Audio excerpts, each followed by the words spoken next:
Welcome sa Clarvans Channel. Ngayon, mag-unlock tayo ng pin code ng Oppo RX 17 Pro.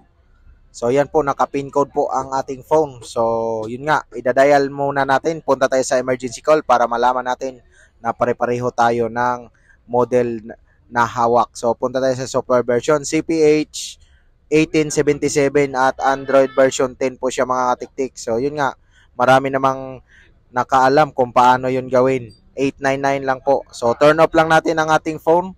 Long press yung power switch and then slide down para mag-off. And then, mag-wait ka ng 5 to 10 seconds. Tapos, pagka naabot ng 5 to 10 seconds, long press mo lang yung volume down at saka yung power switch niya mga tiktik.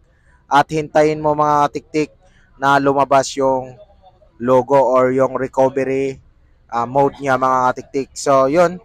Pag ilong press mo na yung power switch mga tiktik at kung sakaling lalabas yung logo, bitawan nyo lang power switch at continue hold volume down. Tap mo yung English mga katiktik and then wipe data and then format data. So ito mga katiktik is nati-change po yan.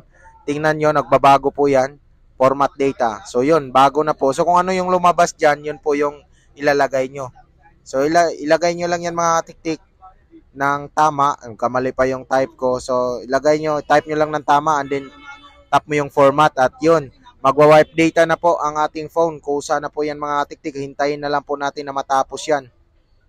At kapag natapos na yung wiping data niya, merong lalabas dyan na format data o wipe data complete. Ayan na, wipe successfully ang nakalagay. Okay lang natin mga katiktik. So, pinapass forward ko lang mga katiktik para di maubos yung oras nyo at pagbukas ng inyong phone.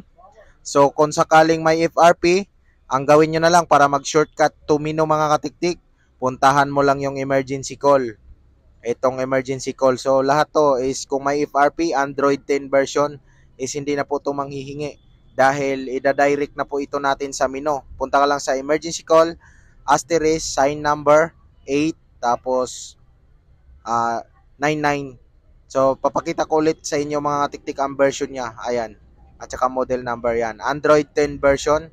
So, ang gagawin nyo lang mga katiktik is dial nyo ulit yung sign number 813. Asterisk sign number 813. And then sign number again. Then call. Pindutin mo yung call. And then yun. Pumasok na po sa menu. So, kung meron kayong nakukuha na idea dito, huwag kalimutan i-like at syempre mag-subscribe. Salamat.